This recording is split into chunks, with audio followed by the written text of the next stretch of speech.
Part 1. David Gonzalez, 1993. Barcelona, Spain. Football stadium. 99,000 fans. A sunny day.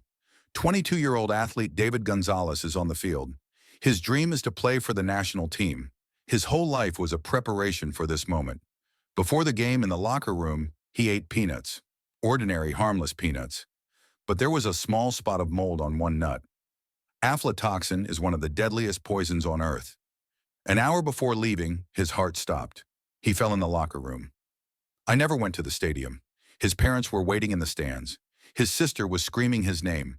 But David was already dead, killed by a pollen-sized substance he couldn't see and couldn't see. Part 2. Jean-Baptiste Mollier, February 4th, 1673. Palais Royal Theatre, Paris, France.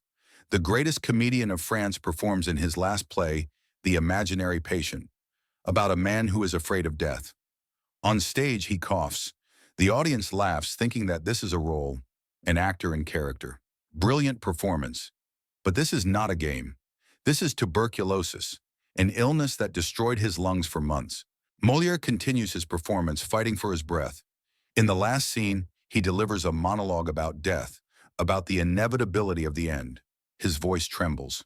He falls. The audience thinks that this is the final chord of the performance. They give a standing ovation. But the person who ridiculed the fear of death dies at that moment. In a few hours, he will be gone. The man who created a brilliant comedy about the fear of death was killed by death itself during the performance of his play. Part 3.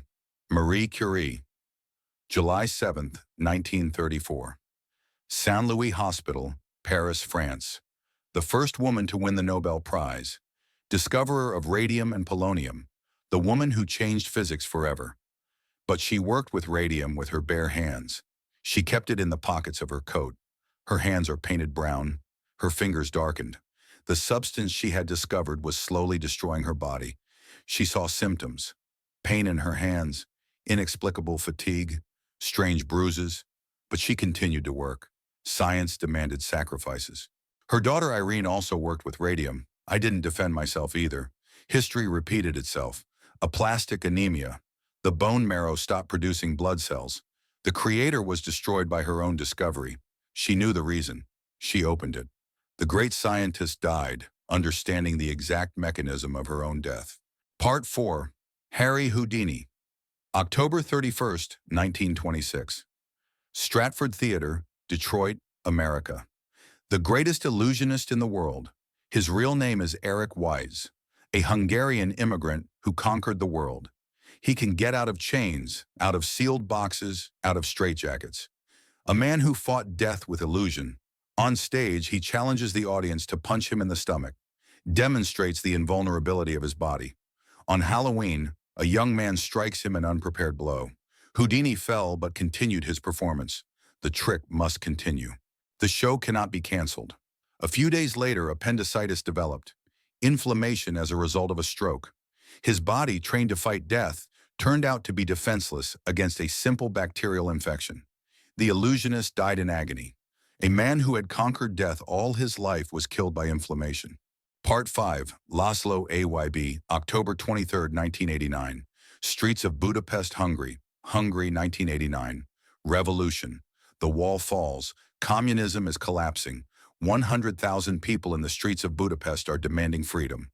Laszlo Ayb is an ordinary man with a Hungarian flag in his hands, a symbol of the uprising, a symbol of hope. In the crowd, dense and moving, tragedy occurs. A military truck loses control. The driver does not see the crowd, or he sees but cannot stop. Abe is crushed. He dies instantly. His flag remains in the hands of another person, but his death becomes a symbol. His body is being carried across the streets. His blood stains the clothes of the rebels. The death of an ordinary person becomes heroic. His accidental death inspires the nation more than any political speech. Laszlo Ayb becomes immortal, not by choice but by chance.